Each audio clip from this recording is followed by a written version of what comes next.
Hello दोस्तों, एक नए चैप्टर रेशनल एक्सप्रेशन के साथ मैं प्रशांत शर्मा आप सभी लोगों का स्वागत करता हूं आपके अपने यूट्यूब चैनल प्रशांत ऑनलाइन एकेडमी में।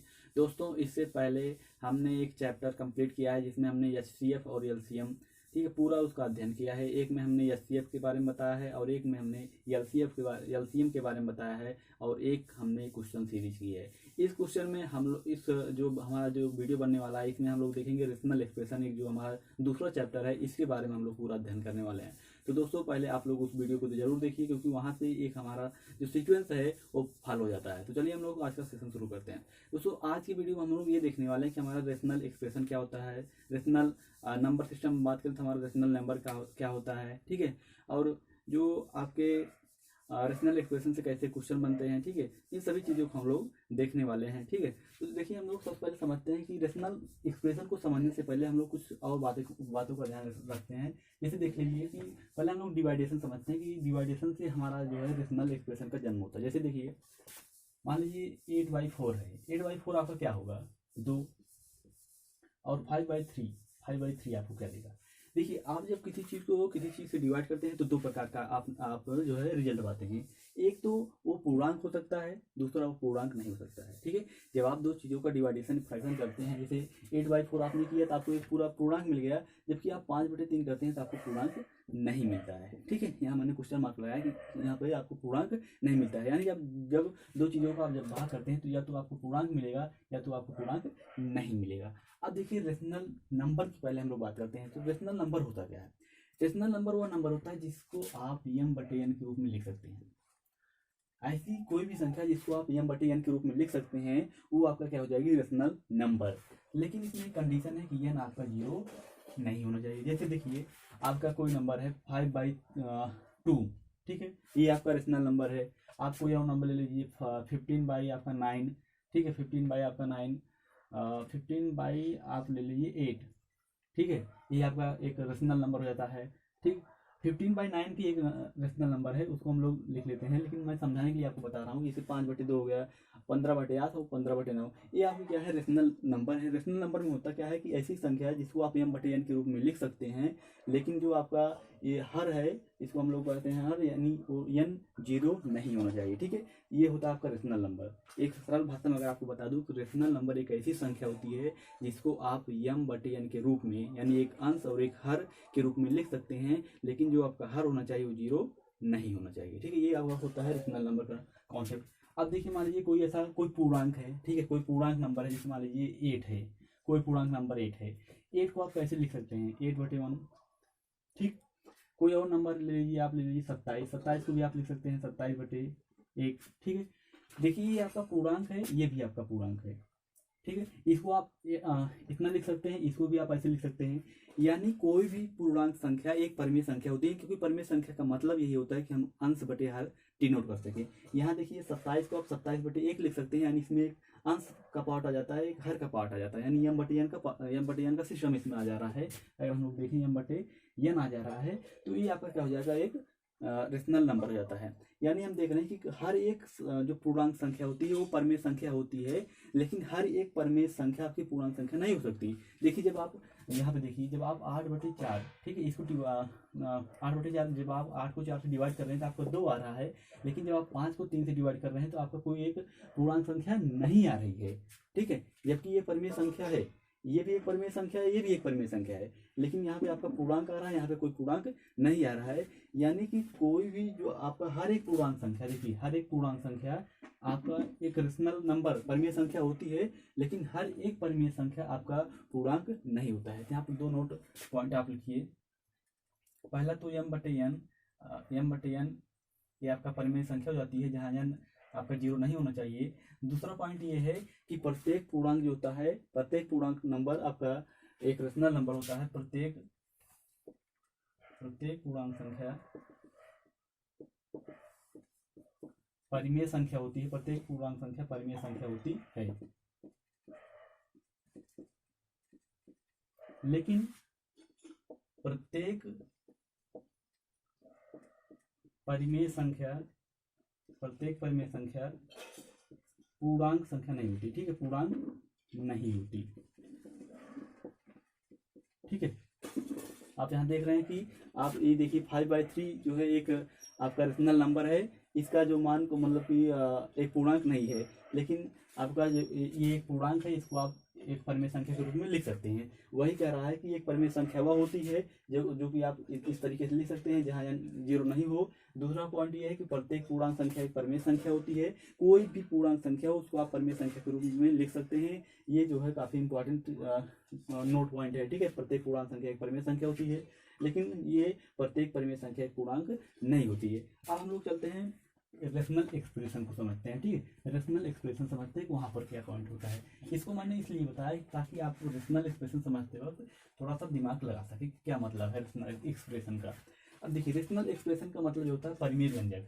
इसको हिंदी में हम लोग क्या कहते हैं, परिमेय व्यंजक, ठीक है। परिमेय व्यंजक जैसे हमने वहाँ देखा था कि एक परिमेय संख्या क्या होती है m/n को, ठीक है। वैसे एक परिमेय व्यंजक क्या होता है, पी ऑफ एक्स अपान में क्यू ऑफ एक्स, जहाँ पी ऑफ एक्स भी एक बहुपद है और क्यू ऑफ एक्स भी एक बहुपद है, ठीक है। जब आप किसी बहुपद को पी ऑफ एक्स अपान में क्यू ऑफ एक्स रूप में लिख सकते हैं तो आपका क्या हो जाता है, एक परिमेय व्यंजक हो जाता है जहाँ पे क्यू ऑफ एक्स क्या है, ये जीरो नहीं होना चाहिए। जैसे वहाँ पर n जीरो नहीं होना चाहिए था, जैसे यहाँ पर भी आपका जो हर वाला बहुपद है वो जीरो नहीं होना चाहिए। तो रेशनल एक्सप्रेशन यानी परिमेय व्यंजक को आप कैसे लिखते हैं, पी ऑफ एक्स अपान में क्यू ऑफ एक्स, जहाँ पे क्यू ऑफ एक्स जो है जीरो नहीं होना चाहिए, ठीक है। यानी ऊपर एक बहुपद नीचे एक बहुपद, ठीक है, और नीचे वाला बहुपद जीरो नहीं होना चाहिए। अब यहाँ पे एक पॉइंट ये है, जैसे देख लीजिए आपका x माइनस में 3 अपान में x माइनस में 2, x माइनस में 3 अपान में x माइनस में 2, ये आपका एक परिमेय व्यंजक है, ठीक है। क्योंकि ऊपर एक बहुपद है नीचे एक बहुपद है, और यही आपका होता है परिमेय व्यंजक। तो ये आपका एक परिमेय व्यंजक है, क्यों, क्योंकि ये पी ऑफ एक्स अपान में क्यू ऑफ एक्स, और जहाँ पे क्यू ऑफ एक्स जो है जीरो नहीं है उसको फॉलो कर रहा है, ठीक है। इसलिए आपका परिमेय व्यंजक हो जाता है। कोई और लिखिए, एक्स स्क्वायर माइनस में 3x प्लस में 2 अपान में एक्स स्क्वायर माइनस में 5x प्लस में 4, ठीक है। ये भी आपका एक परिमेय व्यंजक है, क्यों, क्योंकि ये एक बहुपद है, ये एक बहुपद है, और बहुपद यानी पी ऑफ एक्स अपान में क्यू ऑफ एक्स, यही आपका क्या होता है, परिमेय व्यंजक होता है। यानी परिमेय व्यंजक क्या होता है, जहाँ पे आपका दो बहुपद पी ऑफ एक्स और क्यू ऑफ एक्स इस तरीके से हो और क्यू ऑफ एक्स जो है जीरो नहीं होना चाहिए, तो आपको हो जाता है परिमेय व्यंजक, ठीक। और कोई एग्जाम्पल आप कोई और एग्जाम्पल लिख देते हैं। आपका एक्स, ठीक है, एक्स स्क्वायर माइनस में 7x प्लस में 12 अपान में एक्स माइनस में 3, ठीक है। ये आपका क्या हो जाता है, एक परिमेय व्यंजक हो जाता है, क्योंकि पी एक बहुपदीय है एक बहुपदीय है, ठीक है। और इस तरीके से आपका क्या हो जाता है, ये परिमेय व्यंजक। परिमेय व्यंजक का जो डिफिनीशन है, पी ऑफ एक्स अपान में क्यू ऑफ एक्स, यहाँ क्यू ऑफ एक्स जो जीरो नहीं होना चाहिए। यहाँ नोट पॉइंट लिखना है, यहाँ नोट पॉइंट क्या लिखना है, पहला क्या लिखना है, पी ऑफ एक्स अपान में क्यू ऑफ एक्स, ये एक परिमेय व्यंजक होता है जबकि क्यू ऑफ एक्स जीरो नहीं होना चाहिए। ये भी एक बहुपद है, ये भी एक बहुपद है। दूसरा पॉइंट ये है, दूसरा पॉइंट क्या है, देखिए, जैसे मान लीजिए कोई आपका बहुपद है, ठीक है, कोई आपका बहुपद है एक्स क्यू माइनस में 1, ठीक है। ये आपका कोई बहुपद है एक्स क्यू माइनस में 1, ये तृतीय घात का बहुपद है। अब देखिए, और तृतीय घात का बहुपद है और दो पद इसमें है, तो दो पदी तृतीय घात का बहुपद है। अब देखिए, इसको आप कैसे लिख सकते हैं, एक्स क्यूब माइनस में 1 अपान में 1 लिख सकते हैं कि नहीं लिख सकते हैं, लिख सकते हैं। तो ठीक है, ये देखिए आप इसको क्या है कि एक परिमेय व्यंजक के रूप में डिफाइन कर दे रहे हैं। ये आपका एक बहुपद था जिसको आपने इस तरीके से लिख दिया, ठीक। कोई और आप लेके देख लीजिए, आपका है एक्स पावर 4 प्लस में 1, ठीक है। इसको आप लिख सकते हैं एक्स पावर 4 प्लस में 1/1। यानी अब इससे पहले हमने उसमें क्या देखा था, जो हमारा रेशनल नंबर था उसमें हमने ये देखा था कि ये कोई भी पूर्णांक संख्या यानी प्रत्येक पूर्णांक संख्या एक परिमेय संख्या होती है। प्रत्येक पूर्णांक संख्या एक परिमेय संख्या होती है, जबकि प्रत्येक परिमेय संख्या एक पूर्णांक संख्या नहीं होती है। वैसे यहाँ पर आप ये देखिए कि प्रत्येक बहुपद एक परिमेय व्यंजक होता है। प्रत्येक बहुपद एक परिमेय व्यंजक होता है, क्योंकि परिमेय व्यंजक का मतलब यही होता है P of x upon Q of x. तो प्रत्येक बहुपद एक परिमेय व्यंजक होता है, जबकि प्रत्येक जो व्यंजक है, प्रत्येक व्यंजक को उसका बहुपद होना, प्रत्येक व्यंजक का बहुपद होना वो अनिवार्य नहीं है, ठीक है। यहाँ पर दूसरा पॉइंट ये लिखना है कि प्रत्येक बहुपद परिमेय व्यंजक होता है, ठीक है। ये आप लोग नोट कर लीजिए, ठीक है। प्रत्येक बहुपद परिमेय व्यंजक होता है,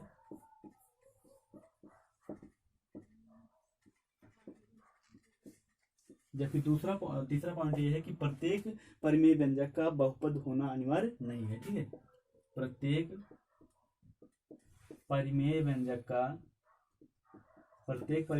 का बहुपद होना अनिवार्य नहीं है। ठीक है, अनिवार्य नहीं है। ठीक, ये 3 पॉइंट आप इसको नोट कर लीजिए कि परिमेय व्यंजक होता क्या है। परिमेय व्यंजक होता है पी ऑफ एक्स अपन में क्यू ऑफ एक्स, जहाँ क्यू ऑफ एक्स जो 0 नहीं होना चाहिए। पी ऑफ एक्स क्या है, एक बहुपद है, क्यू ऑफ एक्स एक बहुपद है। ठीक है, प्रत्येक बहुपद परिमेय व्यंजक होता है। यहाँ आप देख रहे हैं कि ये एक बहुपद है, इसको हम परिमेय व्यंजक के रूप में डिफाइन कर दे रहे हैं। लेकिन हर एक परिमेय व्यंजक का, जैसे कोई परिमेय व्यंजक है, वो जरूरी नहीं है कि एक बहुपद हो, उसको आप जब सिंप्लीफिकेशन करेंगे तो जरूर नहीं है कि वो एक बहुपद हो। और एक बात ध्यान दीजिए कि आपका ये जो है बहुपद है P of x Q of x, कभी कभी ऐसा दिया रहता है कि ऊपर वाला जो है बहुपद यानी पी ऑफ एक्स एक बहुपद रहता है, नीचे एक बहुपद जो है वो बहुपद नहीं रहता। ऐसे पूछ लेता है कि बताइए एक परिमेय व्यंजक है कि नहीं, परिमेय व्यंजक है कि नहीं। तो अगर आप ऊपर और नीचे यानी अंश और हर दोनों में अगर आप बहुपद देखते हैं तो जान लीजिए वो आपका परिमेय व्यंजक है। अगर दोनों में यानी अंश और हर में किसी में से भी आपका एक अगर बहुपद नहीं है तो आपका परिमेय व्यंजक नहीं होगा। इस तरीके का क्वेश्चन वो पूछता है। ठीक है, इसको आप लोग नोट कर लीजिए। हम लोग चलते हैं कुछ आगे। ठीक है, तो ये था आपका परिमेय व्यंजक, परिमेय संख्या क्या होती है और इससे रिलेटेड जो है कुछ पॉइंट। अब देखिए हम लोगों को आगे क्या पढ़ना है। जैसे कि वो पूछ लेता है आपका, जैसे पी ऑफ एक्स दिया है, आपको पी ऑफ एक्स दिया है x square plus 5x plus 3, x square plus 5x plus 3 बटे 3। ठीक है, ये आपको एक बहुपद दिया है पी ऑफ एक्स, जिसका मान है x square plus 5x plus 3 बटे 3। और आपसे पूछ रहा है कि आप बताइए पी ऑफ 1 का मान बताना है। एकदम सिंपल सा क्वेश्चन है कि पी ऑफ एक्स जो है x square plus 5x plus 3 बटे 3 है, आपको पी ऑफ 1 का मान बताना है। आपको करना क्या है, पी ऑफ 1 का मान बताना है। तो जहाँ आप देखिए जहाँ जहाँ एक्स है वहाँ पे क्या लिखना है आपको, एक। जहाँ जहाँ एक्स है आपको वहाँ पे एक लिखना है। लिखिए, आप लिखिए यहाँ पे पी ऑफ 1 बराबर जहाँ जहाँ एक्स है। जैसे मान लीजिए अगर पी ऑफ 5 पूछता है तो जहाँ जहाँ एक्स है वहाँ 5 लिखना था। पी ऑफ 7 जितना जो नंबर वो पूछता है उसको हमको लिखना है। जैसे पी ऑफ 1 पूछ रहा है, जहाँ जहाँ एक्स है मैं वहाँ 1 लिखूंगा। 1 का स्क्वायर प्लस में 5 इंटू 1 प्लस 3 अपान में 3। अब देखिए आपका हो जाएगा 1 का स्क्वायर 1 और 5 1 के 5 और 3 ये हो जाएगा 5 3 8 1 9 9 बटे 3 यानी आपको हो जाएगा 3। इसका आंसर कितना आता है 3। मान लीजिए अगर यही पूछा होता कि आप पी ऑफ 7 का आंसर बताना है, आपको पी ऑफ 7 का आंसर बताना है, तो आप लिखते क्या, पी ऑफ 7 इक्वल टू जहाँ जहाँ जाता है वहाँ आप 7 लिखिए। 7 का स्क्वायर प्लस 5 इंटू 7 प्लस 3 अपान में 3। 7 का स्क्वायर करेंगे आप 49 पाएंगे और 5 7 35 प्लस में 3 अपान में 3। ये आपको हो जाएगा 35 3 में 38 49 9 8 17। इसको पूरा लिख देते हैं। ये आपको हो जाएगा 49 प्लस में 38 अपान में 3 9 8 17 4 3 7 1 8 अपान में 3। ये देखिए आपका हो जाएगा 3 2 6 और 3 9 27। ठीक है, इसका आंसर क्या आ जाता है 29। तो इस तरीके से देखिए कि इसे आपको ये क्वेश्चन पूछा जाता है बोर्ड एग्जाम में ऐसा क्वेश्चन पूछा जाता है कि आपको कोई बहुपद दिया रहेगा और इस तरीके से कोई आपको वैल्यू फाइंड करने के लिए पूछ लेगा। ऐसे पूछ सकता है कि आप बताइए पी ऑफ 1 प्लस में पी ऑफ 7 अपान में पी ऑफ 1 माइनस में पी ऑफ 7, कुछ भी इस तरीके से वो क्वेश्चन पूछ सकता है। आपको पी ऑफ 1 निकालना है और पी ऑफ 7 निकालना है, इसमें आपको रख देना है। ठीक है, फिर आपको जनरली ऐसे सॉल्व करना। जैसे आप मान लीजिए इसको अगर हम लोग सॉल्व करते तो पी ऑफ 1 3 आया है और पी ऑफ जो 7 है 29 आया है। ठीक है, अपान में 3 माइनस में 29 और ये हो जाएगा आपका 32 और ये आपका हो जाएगा 26 माइनस में। ठीक है, इसका मान माइनस में आ जाएगा। ये आपका हो जाएगा माइनस में 32 बटे 36। ये आपका हो जाएगा 16 दूनी 32 और 13 दूनी 26। ये इसका आंसर हो जाएगा। तो इस तरीके से कई तरीके से आपका क्वेश्चन पूछ सकता है कि ऐसे आपको एक बहुपद दिया रहेगा, इस तरीके से आपको ए पूछ सकता है या ए पूछ सकता है, या आपको इस तरीके से कोई कॉम्बिनेशन दिया रहेगा उसका आंसर पूछ सकता है। इस तरीके से मैंने आपको बता दिया कैसे वो क्वेश्चन पूछता है। ठीक है, बोर्ड परीक्षा में ऐसे ऐसे क्वेश्चन जो है पूछे जाते हैं। एकदम सरल क्वेश्चन है जो इसको आप समझ लीजिए। ठीक है, इस तरीके से आप कई क्वेश्चन ऐसे हल करिए। अब देखिए हम लोग आगे बढ़ते हैं और एक क्वेश्चन को, ठीक है, ठीक और क्या क्वेश्चन इससे बनते हैं। ठीक है, तो ये था आपका रेशनल एक्सप्रेशन। अभी देखिए अगला क्वेश्चन ये है कि ऐसे आपको क्वेश्चन पूछ लेता है कि परिमेय व्यंजक आपको कहेगा कि आप परिमेय व्यंजक बनाइए। ठीक है, आपसे क्या कहेगा कि आप चलिए परिमेय व्यंजक तैयार कीजिए।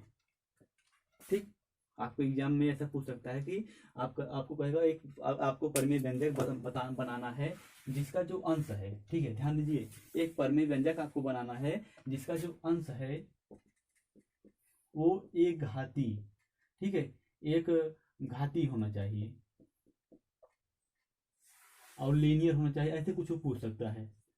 और उसको जो हर है वो द्विघाती होना चाहिए। हर क्या होना चाहिए, वो द्विघाती बहुपद होना चाहिए। ठीक है, द्विघाती बहुपद होना चाहिए।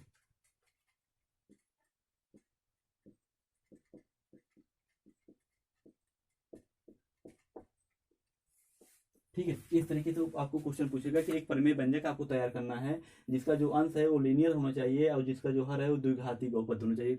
आपको क्या करना है, बस सिंपल सा आपको लीनियर एक घाती बनाना है। आप कुछ भी लिख दीजिए, आप लिख दीजिए 3x+5। देखिए आपका एक घात का है और लीनियर है। ठीक है, और उसके बाद आपका हर में आप कुछ बना दीजिए x² - 5 या कुछ भी आपको जो भी लिखना है। और कुछ आप डिजाइन कर सकते हैं, x+1/, x² + 3x+2। ठीक है, इस तरीके से आपका जो है परिमेय व्यंजक बनाने पर क्वेश्चन पूछ लेता है कि आपको एक ऐसा परिमेय व्यंजक तैयार करना है जिसका अंश ऐसा है, हर ऐसा है। तो जो जिस तरीके से वो कहेगा उस तरीके से आपको उसका डिफाइन करके ऐसे लिखना पड़ेगा। जैसे यहाँ पे पूछा था कि अंश एक घाती है, एक घाती है, देखिए एक्स पावर में कितना है, एक है, और हर जो है द्विघाती बहुपद है, तो हर का देखिए द्विघाती बहुपद है। तो इस तरीके से आपका एक क्वेश्चन ऐसे पूछा जाता है कि परिमेय व्यंजक आपको तैयार करना है और आपको यहाँ पे एक कंडीशन दिया रहेगा इस तरीके से। ठीक, तो इसका आंसर हो जाएगा ये जो है, एक घाती पूछा था तो कुछ भी आप लिख सकते हैं, मैंने आपको दिखा दिया। और हर आपको इस तरीके से पूछ सकता है। अब देखिए आगे हम लोग चलते हैं। आप इस चीज़ों को जान लीजिए, मैं आपको बता रहा हूँ, आप इसको नोट करते रहिए और कैसे कैसे क्वेश्चन बन सकते हैं मैं उसको आपको बता दे रहा हूँ। ठीक है, अगला देखिए क्वेश्चन क्या है कि वो ऐसे क्वेश्चन पूछता है,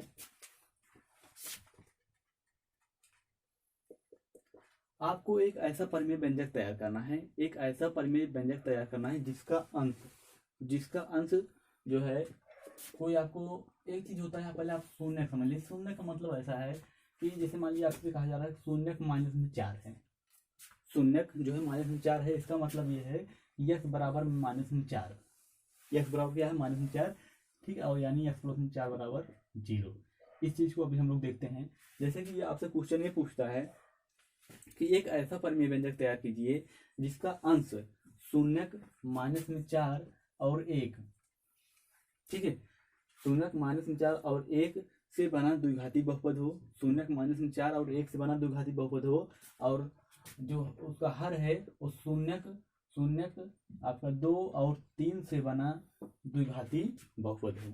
ठीक है, इस तरीके से क्वेश्चन पूछता है कि आपको एक ऐसा परिमेय व्यंजक तैयार करना है, एक ऐसा परिमेय व्यंजक तैयार करना है कि जिसका जो अंश है वो शून्य -4 और 1 से बना द्विघाती बहुपद हो, और जिसका हर 2 और 3 से बना आपका शून्य 2 और 3 से बना द्विघाती बहुपद हो। देखिए, तो आप देखिए, अब जैसे आपसे पूछ लिया, शून्य दे दिया है शून्य, ठीक है, आपको करना क्या है कि x बराबर -4 लिखना है, जो शून्य दिया रहेगा। जैसे x बराबर -4, फिर आपको लिखना है x बराबर में 1। ठीक, ये आपका अंश का है, x बराबर -4 और x बराबर में 1। और हर के लिए, जैसे ये आपका अंश के लिए है, और हर के लिए अगर आप देखिए तो ये आपको हो जाएगा x बराबर 2 और x बराबर 3, आपको ऐसे लिख देना है। ठीक है, शून्य जो है आपको x बराबर इस तरीके से लिख देना है, क्योंकि ये शून्य पूछ रहा है, यानी उसका जो है रूट पूछ रहा है, यानी मूल दिया है आपको, रूट इंग्लिश में बोलते हैं, आपको मूल दिया है x बराबर -4, x बराबर 1 अंश के लिए, और हर के लिए x बराबर 2, x बराबर 3। देखिए यहाँ से आपको हो जाएगा x+4 बराबर 0, क्योंकि इधर लाएंगे तो प्लस में हो जाएगा, और यहाँ से हो जाएगा x-1 बराबर 0, और यहाँ से आपको हो जाएगा x-2 बराबर 0, और आप यहाँ से हो जाएगा x-3 बराबर 0। ठीक है, बस आपको क्या लिखना है कि परिमेय व्यंजक बराबर,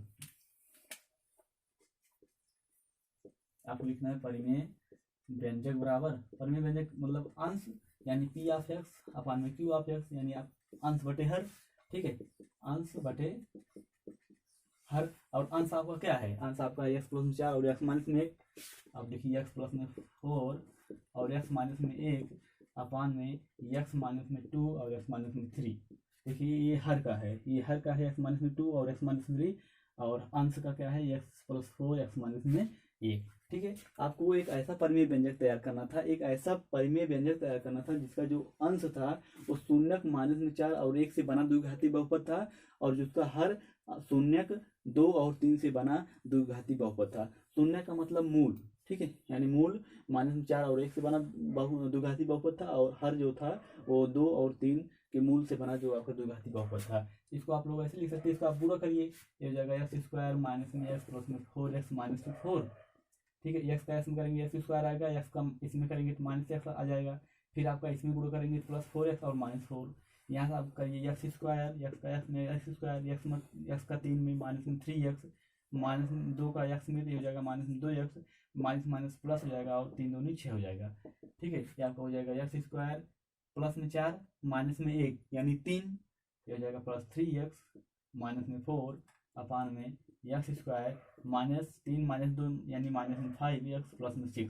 ठीक है, ये हो जाता है आपका परिमेय व्यंजक x square plus 3x minus 4 और x square minus 5x plus 6। ठीक है, तो ये आपको परिमेय व्यंजक ऐसे बनकर तैयार हो जाता है। 3 प्रकार का मैंने क्वेश्चन आपको बताया कि एक आपको बहुपद दिया रहेगा और पूछ लेगा कि आपको पी ऑफ 1 या इस तरीके से आपको बताना है। दूसरा आपको परिमेय व्यंजक बनाने के लिए क्वेश्चन पूछ सकता है कि आपको परिमेय व्यंजक बनाना है जिसका शून्यक आपको दिया रहेगा। ठीक है, शून्यक दिया रहेगा, आपको इस तरीके से उस शून्य एक्स बराबर उसका शून्यक लिखना है, फिर यहाँ से इस जीरो करना है। ठीक है, उसके बाद आपका एक क्वेश्चन और पूछा था परिमेय व्यंजक बनाने का, जिसमें कहता है कि आपका अंश जो है लीनियर है और हर जो है द्विघाती है, या अंश आपका द्विघाती बहुपद है और हर आपका लीनियर है, ऐसे वो क्वेश्चन जो है पूछ सकता है। तो 3 प्रकार के क्वेश्चन आपने देख लिया। यहाँ भी आपने एक शून्यक वाला क्वेश्चन देख लिया। शून्यक यानी आप समझ लीजिए मूल जो है। ठीक है, तो आपका क्या पूछ रहा है कि अंश जो है वो -4 और 1 से बना द्विघाती बहुपद है, हर जो है 2 और 3 से बना द्विघाती बहुपद है। तो अंश के लिए मैंने यहाँ पर डिफाइन कर दिया, और हर के लिए आपका ये है, ये है। तो अंश में आप इन दोनों का जितना भी आपको दिया रहेगा, 3 मूल दिया रहेगा तो आपको 3, 4 मूल दिया रहेगा 4, जितना शून्य का आपको दिया रहेगा उतना आपको लिखना है। उन सभी का आपको यहाँ पे मल्टीप्लीकेशन के साथ ऐसे लिखते जाना है। नीचे भी जितना हर है, जितना भी आपका शून्य है, आप इस तरीके से डिजाइन करिए, फिर उसको ला करके आप यहाँ रखिए, तो ये आपका हो जाता है परिमेय व्यंजक अंश बटे हर का। अब देखिए आगे हम लोग चलते हैं, आगे क्या क्वेश्चन है, कैसे और क्वेश्चन बनते हैं। ठीक है, तो 3 तरीके का आपने यहाँ क्वेश्चन देखा। अब देखिए अगला आपका क्वेश्चन बन रहा है कि जो लोवेस्ट टर्म से रिलेटेड कुछ क्वेश्चन है। लोवेस्ट टर्म, देखिए पहले इसका हम लोग किताबी जो भाषा है, किताबी भाषा इसकी क्या है, उसके बाद हम लोग अपना तरीका अपनाएंगे। पहले हम लोग समझते हैं कि लोवेस्ट टर्म का मतलब क्या है। लोवेस्ट टर्म का मतलब होता है निम्नतम पद। निम्नतम पद को अगर हम लोग थोड़ा और बोले तो उसको हम कहते हैं सरलतम पद। ठीक है, अब देखिए लोवेस्ट टर्म का मतलब ये है कि आपको ऐसा क्वेश्चन, आपको कोई परिमेय व्यंजक दे देगा और पूछेगा बताइए कि अपने लोवेस्ट टर्म में यानी निम्नतम पद में या सरलतम पद में है कि नहीं। 3 तरीके से, ठीक है, लोवेस्ट टर्म, निम्नतम पद और सरलतम पद में है कि नहीं। आपको परिमेय व्यंजक देगा और पूछ लेगा बताइए ये है कि नहीं। तो आपको करना क्या है, तो मैंने बताया कि लोवेस्ट टर्म या सरलतम पद का मतलब ये है कि ठीक है, निम्नतम पद। अभी मैं बता रहा हूँ तो मतलब क्या है, देखिए पहले समझिए क्वेश्चन को। जैसे मान लीजिए आपके पास कोई परिमेय व्यंजक है, कोई परिमेय व्यंजक है, देखिए कैसे है कि x माइनस में 3 और x माइनस में 2 अपान में x माइनस में 2 और x माइनस में 1। देखिए आपके पास कोई परिमेय व्यंजक है x माइनस में 3, x माइनस में 2 अपान में x माइनस में 2 और x माइनस में 1। अब देखिए ये आपको दिया है क्वेश्चन, मैं बता रहा हूँ कि और उसका सॉल्यूशन। ठीक है, आपको ऐसा दिया रहेगा और आपसे पूछ लेगा कि बताइए ये निम्नतम पद में है कि नहीं। ठीक है, आपसे वो पूछ लेगा कि बताइए ये निम्नतम पद में है कि नहीं। किताबी भाषा पहले, उसके बाद अपना तरीका। पहले किताबी भाषा, तो आपको करना क्या है, आपको ये देखना है कि इसका और इसका मासा, ठीक है, मासा आपको चेक करना है। ठीक है, इसका आपको मासा चेक करना है महत्तम समापवर्तक। ठीक है, तो अगर इसका मासा 1 आ रहा है, ठीक है, इन जो आपका P ऑफ x है, जो आपका P ऑफ x है और आपका जो Q ऑफ x है, इन दोनों का मासा अगर 1 आ रहा है तो जान लीजिए कि वो लोवेस्ट निम्नतम पद सरलतम पद में है। ठीक है, अगर उसका मासा पी ऑफ एक्स और क्यू ऑफ एक्स, एकदम सरल भाषा में समझ लीजिए कि अगर पी ऑफ एक्स और क्यू ऑफ एक्स का मासा जो है एक आ रहा है तो जान लीजिए कि वो सरलतम पद में है। अगर उसका जो मासा एक नहीं आ रहा है, अगर एक नहीं आ रहा है जान लीजिए वो सरलतम पद में नहीं है, निम्नतम पद में नहीं है। ठीक है, समझ लीजिए ना। आपको प्रमेय व्यंजक देगा इस तरीके से और पूछेगा बताइए सरलतम पद में है नहीं है कि नहीं है। आपको क्या चेक करना है, सबसे पहले आप उसका फैक्टर इस तरीके से निकालेंगे, उसका ऐसे ऊपर लिखेंगे और जो नीचे क्यू ऑफ एक्स रहेगा उसको इस तरीके से लिखेंगे। उसके बाद आपको चेक करना है कि इन दोनों का कुछ मासा आ रहा है। अगर उसका मासा एक आएगा तो आप कहेंगे yes this is in lowest term, यानी ये निम्नतम पद में है। अगर मासा एक नहीं आ रहा है इसका मतलब वो लोवेस्ट टर्म निम्नतम पद में नहीं है। अब देखिए, अब अगर हम लोग इसका चेक करें तो देखिए यहाँ पे x-3 और x-2 है पी ऑफ एक्स क्या है x-3 और x-2 और q ऑफ एक्स क्या है x-2 और x-1। अगर इसका हम लोग मासा चेक करें, ठीक है, इसका अगर हम लोग मासा चेक करें तो मासा क्या होता है जो सभी में कॉमन हो। तो यहाँ पे देखिए x-2 है, यहाँ पर भी x-2 है, इसका मासा क्या आ जाता है x-2। मासा एक नहीं आया है इसका मतलब ये है कि जान लीजिए कि लोवेस्ट टर्म में नहीं है। एक आया होता है तो इसका मतलब वो लोवेस्ट टर्म में यानी निम्नतम पद में है, लेकिन एक नहीं आया है इसका मतलब वो निम्नतम पद में नहीं है। ठीक है, ये चीज हो गया। इस चीज को पहले आप समझ लीजिए। ऐसे क्वेश्चन पूछता है कि आपको प्रमेय व्यंजक देगा और पूछेगा कि बताइए ये निम्नतम पद में है नहीं, तो आपको इस तरीके से चेक करना है। एक क्वेश्चन इस तरीके से आप लोग सॉल्व करेंगे। अब देखिए दूसरा क्या तरीका है। पहला तो ये तरीका था कि हमको कैसे चेक करना है कि ये निम्नतम पद में है कि नहीं। ठीक है, ओके। अब हम लोग दूसरा क्या है, दूसरा क्वेश्चन ये पूछता है कि अगर ये नहीं है, ठीक है, अगर ये निम्नतम पद में नहीं है तो इसको हम लोग निम्नतम पद में कैसे चेंज करते हैं। ओके, अगर वो निम्नतम पद में नहीं है तो हम लोग उसको कैसे निम्नतम पद में चेंज करते हैं। तो देखिए आपने यहाँ पे पी ऑफ एक्स देखा ये था और क्यू ऑफ एक्स जो है ये है, इसका मासा आपने देखा x-2 है। अब देखिए अगर मासा x-2 है इसका मतलब क्या है कि ये जो है निम्नतम पद में नहीं है। अब अगर आपको निम्नतम पद में चेंज करना है, एकदम ध्यान दीजिएगा, अगर आपको निम्नतम पद में चेंज करना है तो जो आपका x-2 है, जो आपका मासा आया है उसी से आपको पी ऑफ एक्स और उसी से आपको क्यू ऑफ एक्स में डिवाइडेशन कर देना है, उसी से आपको भाग कर देना है। ये किताबी तरीका भी हम लोग अपना तरीका देखेंगे। किताबी तरीका क्या कहता है कि जो आपका मासा है उसी से आपको पी ऑफ एक्स उसी से आपको क्यू ऑफ एक्स में डिवाइड कर देना है। देखिए अब जब आप x-2 से ऊपर डिवाइड करेंगे तो x-2 यहाँ से चला जाएगा और जब x-2 से नीचे डिवाइड करेंगे तो x-2 यहाँ से चला जाएगा। अब क्या बचेगा, आपका बचेगा x-3 ऊपर बचेगा और नीचे क्या बचेगा आपका x-1। अब देखिए ये आपका निम्नतम पद में आ गया। ठीक है, कैसे क्वेश्चन पूछा, ध्यान दीजिए। पहले वो क्वेश्चन पूछ रहा है कि निम्नतम पद में है कि नहीं, उसके बाद कह रहा है कि निम्नतम पद में चेंज करो। दो तरीके का क्वेश्चन है कि निम्नतम पद में है कि नहीं, फिर निम्नतम पद में आपको चेंज करना है। तो अगर ये चेक करना है कि निम्नतम पद में है या नहीं है तो आपको सबसे पहले उसका फैक्टर लिखना है जितना आपको बहुपद दिया है पी ऑफ एक्स और पी ऑफ एक्स का।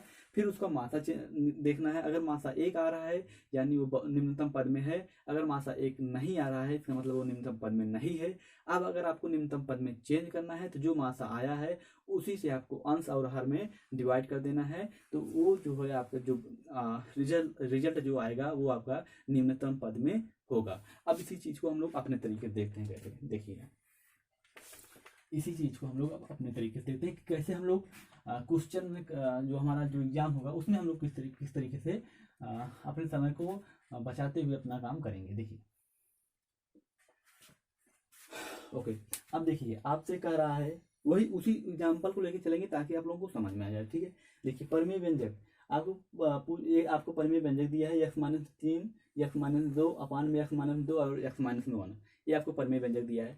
अब वो पूछ रहा है कि बताइए ये लोवेस्ट टर्म में है कि नहीं, लोवेस्ट टर्म में है कि नहीं। ठीक है, अब देखिए जो कॉन्सेप्ट वही रहेगा, बस हमारा बताने का तरीका चेंज हो जाएगा और आपको लगाने का तरीका चेंज हो जाएगा। ठीक है, कॉन्सेप्ट वही है, कॉन्सेप्ट को हम लोग चेंज नहीं कर सकते, लेकिन जो चीज़ें ट्रिक एक प्रकार से समझ लीजिए। ट्रिक क्या होती है, जो हमारा कॉन्सेप्ट होता है उसी का एक निचोड़ होती है ट्रिक। ठीक है, उसी चीज़ों को हम लोग यहाँ पे अप्लाई करने वाले हैं। देखिए आपको एक परिमेय व्यंजक दिया है और आपसे पूछ रहा है कि बताइए ये निम्नतम पद में है कि नहीं।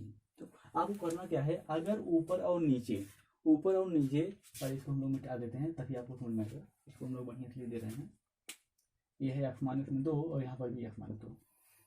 अगर ऊपर यानी अंश और हर में से अगर आपको कोई कॉमन दिख रहा है तो जान लीजिए कि वो निम्नतम पद में नहीं है, सिंपल सा, ठीक है। अगर अंश और हर में कोई आपको कॉमन दिखाई दे रहा है यानी वो परिमेय व्यंजक निम्नतम पद में नहीं है। ओके, ठीक है। अगर नहीं दिखाई दे रहा है तो निम्नतम पद में है, अगर कॉमन नहीं दिखाई दे रहा है तो निम्नतम पद में है, और अगर कॉमन दिखाई दे रहा है तो निम्नतम पद में नहीं है। ओके, ये क्वेश्चन ये हुआ जिसका सॉल्यूशन हम लोग देख लिया। अब दूसरा प्रकार का क्वेश्चन क्या था, उसको निम्नतम पद में चेंज करना था। दूसरा क्वेश्चन क्या था, उसको निम्नतम पद में चेंज करना है।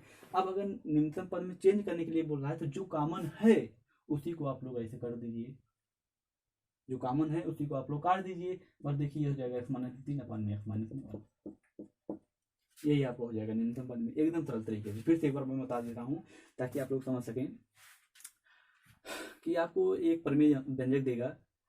पहला क्वेश्चन ये पूछेगा, बार बार इस चीज को इसलिए रिपीट कर रहा हूँ क्योंकि ये क्वेश्चन एग्जाम में काफी अच्छे अंक जो है आपको दिला सकते हैं। कि आपसे आपको एक परिमेय व्यंजक देगा और आपसे पूछेगा बताइए ये निम्नतम पद में है कि नहीं, तो आपको सबसे पहले उसका फैक्टर, अंश का और हर का फैक्टर लिखना है, और आपको देखना है कि अगर दोनों में से अंश और हर में कोई कॉमन है यानी वो निम्नतम पद में नहीं है, अगर कॉमन नहीं है यानी वो निम्नतम पद में है, कॉमन नहीं है यानी निम्नतम पद में है, और कॉमन है यानी निम्नतम पद में नहीं है। सॉरी, अगर देखिए अगर आपको कॉमन मिल रहा है, अगर आपको कॉमन मिल रहा है तो जान लीजिए निम्नतम पद में नहीं है, और अगर आपको कॉमन नहीं मिल रहा है यानी वो निम्नतम पद में है। तो अब देखिए यहाँ आपको कॉमन मिल रहा था x माइनस 2 और x माइनस 2, अब आपको निम्नतम पद में चेंज करना था क्योंकि ये निम्नतम पद में नहीं है। यहाँ पे x माइनस 2 आपको x माइनस 2 मिल रहा है, निम्नतम पद में चेंज करना है तो आप x माइनस 2 और x माइनस 2 को आप काट दीजिए, आपका निम्नतम पद में डिवाइड हो जाएगा, मिल जाएगा x माइनस 3 अपन में x माइनस में 1। ठीक है, ये था आपका क्वेश्चन। कैसे हम लोग इसको देखते हैं, अब देखिए यहाँ पे मैं क्वेश्चन आपके लिए दूसरा ला रहा हूँ, उसको आप लोग समझिए।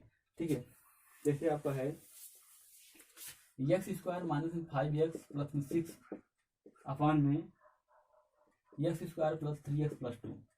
ठीक है, ये आपको परिमेय व्यंजक दिया है और आपको चेक करना है कि निम्नतम पद में है कि नहीं, आपको चेक करना है निम्नतम पद में है कि नहीं। बस मैंने क्या बताया, इसका आप लोग फैक्टर लिखिए कि क्या हो जाएगा, एक्स माइनस में 6 का ऐसे गुणनखंड करना है कि जोड़ने पर 5 आए, 3 का 2 में गुण करेंगे 6 आएगा, और 3 2 जोड़ेंगे 5 आ जाएगा। ये आपको हो जाएगा एक्स माइनस में 3 और एक्स माइनस में 2, ऊपर का हो जाएगा। नीचे का अगर हम लोग देखें तो ये आपका हो जाएगा एक्स प्लस में 2 और एक्स प्लस में 1। ठीक है, एक्स प्लस में 2 और एक्स प्लस में 1। अब देखिए ऊपर और नीचे अंश और हर में कोई भी आपको कॉमन दिखाई दे रहा है, कॉमन नहीं है।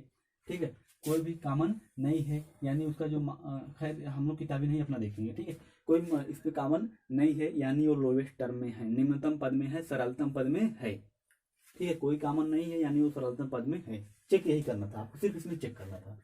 ये क्वेश्चन आपको क्या करना था, सिर्फ आपको चेक करना था कि ये निम्नतम पद में है कि नहीं। इसका मैंने फैक्टर लिखा, इसका मैंने फैक्टर लिखा, ऊपर और नीचे कोई आपको कॉमन नहीं दिखाई दे रहा है यानी ये निम्नतम पद में है। अब अगला क्वेश्चन देखिए, इसमें सिर्फ आपको चेक करना था। अगला क्वेश्चन देखिए आप लोग, अगला क्वेश्चन क्या है, एक्स स्क्वायर माइनस में 12x प्लस में 32 अपान में x square minus 7x plus 12, x square minus 7x plus में 12। ठीक है, ये देखिए आपको इसको निम्नतम पद में चेंज करना है, चेंज इन लोवेस्ट टर्म, या आपको सरलतम पद जो आपको कहिए वही उसी में आपको चेंज करना है। यानी लोवेस्ट टर्म, निम्नतम पद, सरलतम पद सब एक ही चीज है, उसी में आपको चेंज करना है। तो सबसे पहले आपको देखिए इसको फैक्टर लिखिए 32, यानी 8 चौके 32 और 8 4 12। देखिए आपको हो जाएगा एक्स माइनस में 8 और एक्स माइनस में 4। देखिए आप लोग क्लास हाई स्कूल में हैं तो क्योंकि आप लोग क्लास जो हमारा गुणनखंड का टॉपिक होता है क्लास 9th का होता है, तो मुझसे मैं आशा ये करूँगा कि आप लोग जो है गुणनखंड आप लोगों को आता होगा। क्योंकि अगर आप लोगों को गुणनखंड नहीं आता है तो पहले आप लोग गुणनखंड अपना तैयार कीजिए, गुणनखंड बेस है, गुणनखंड आप तैयार कीजिए। उसके बाद जब आप एचसीएफ एलसीएम और आपका जो भी जितने भी आपके आगे आने वाले टॉपिक हैं सभी जान लीजिए गुणनखंड पे लगने वाले हैं। तो आपको आप लोग क्लास हाई स्कूल में तो आपको ये जो चीज़ें हैं पता होनी चाहिए। ठीक है, अब देखिए एक्स माइनस में 8 और एक्स माइनस में 4 आपका ये हो जाएगा, और इसका आपका हो जाएगा एक्स माइनस में 4 और एक्स माइनस में 3। ठीक है, इसका हो जाएगा एक्स माइनस 4 और एक्स माइनस में 3। अब देखिए एक्स माइनस 4 ऊपर है, एक्स माइनस 4 ऊपर नीचे है, इसका मतलब ये लोवेस्ट टर्म में नहीं है। x-4 ऊपर है, x-4 नीचे है, इसका मतलब ये लोवेस्ट टर्म में नहीं है। अब आपको लोवेस्ट टर्म में चेंज करने का क्वेश्चन पूछा था, आपको x-4 और x-4 पे से काट देना है, बाकी जो चीज़ें बच रही हैं x-8 अपान में x-3, ये आपका क्या हो जाएगा, लोवेस्ट टर्म में आ जाएगा। इस परिमेय व्यंजक का लोवेस्ट टर्म क्या है, ये है। ठीक है, इस परिमेय व्यंजक का लोवेस्ट टर्म क्या है, ये है। ओके, आपको समझ में आ गया कि आपको ऐसे परिमेय व्यंजक दिया और आपको पूछ रहा था कि आप इसको लोवेस्ट टर्म में चेंज करिए। आपने इसका फैक्टर देखा, इसका फैक्टर देखा, उसके बाद दोनों में आपको कॉमन दिखाई दे रहा था, मतलब लोवेस्ट टर्म में नहीं है, फिर लोवेस्ट टर्म में चेंज करना है, तो जो कॉमन दिखाई दे रहा है उसको काट दीजिए, जो बचेगा वही आपका राइट आंसर हो जाएगा। चलते हैं हम लोग आगे। आप देखिए, ये जितने भी प्रकार के क्वेश्चन बन रहे हैं मैं आपको उस सभी को बता दे रहा हूँ। ठीक है, अब देखिए अगला हमारा क्या टॉपिक है। एक क्वेश्चन हम लोग और लेते हैं, बाकी अब अगले वीडियो में हम लोग देखने वाले हैं कि हमारा जो परिमेय व्यंजक है उनको हम लोग जोड़ना घटाना। ठीक है, और हम लोग देखेंगे जैसे एडिशन देखेंगे परिमेय व्यंजक का। ठीक है, एडिशन, फिर सब्ट्रैक्शन, अगले वीडियो में हम लोग देखेंगे एडिशन, सब्ट्रैक्शन, फिर आपका जो एडिटिव इनवर्स होता है, इन सभी चीज़ों को हम लोग अगले वीडियो में देखने वाले हैं। तो ये जो है आज का लास्ट क्वेश्चन है। ठीक है, इसको हम लोग अभी करने वाले हैं। ठीक है, इसको बता दे रहा हूँ कि अगले वीडियो में हम लोग क्या देखने वाले हैं कि परिमेय व्यंजक को हम लोग कैसे जोड़ते हैं, उसको कैसे घटाते हैं। ठीक है, उनका जो यूज व्युत्क्रम क्या होता है, इन सभी चीज़ों को हम लोग आने वाले वीडियो में देखेंगे। तो आज का जो लास्ट क्वेश्चन है वो क्या है, वो इसी पर रहेगा कि जो आपका रेशनल एक्सप्रेशन है वो लोवेस्ट टर्म में है या नहीं है, क्योंकि इससे क्वेश्चन जो है आपके बनते ही बनते हैं। और इससे आपको जो सरलतम करने का आप पूछता है कि आप इसको इस परिमेय व्यंजक को आप सरल कीजिए, इस परिमेय व्यंजक को आपको निम्नतम पद में चेंज करना है, तो यहाँ से आपको सरल करने का जो तरीका है वो पता चल जाएगा। देखिए ये क्वेश्चन थोड़ा सा इंपॉर्टेंट है। थोड़ा इंपॉर्टेंट क्या है कि मतलब कि थोड़ा सा जब आपको कैलकुलेशन जो बहुपद होते हैं अगर उनमें थोड़ा सा कैलकुलेशन होता है तो वो इंपॉर्टेंट क्वेश्चन बन जाते हैं। ठीक है, देखिए क्वेश्चन आपका है x-3 और x² -5x+4 अपान में x-4 और x² -2x-3, x² -2x-3। ठीक है, आपको एक परिमेय व्यंजक दिया है, एक अंश और हर यानी पी ऑफ एक्स ये है, क्यू ऑफ एक्स ये है।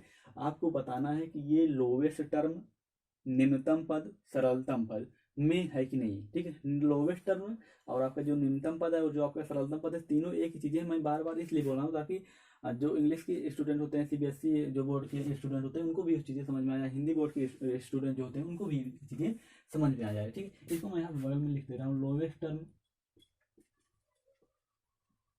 इसी को हम लोग कहते हैं निम्नतम पद, इसी को हम लोग कहते हैं सरलतम।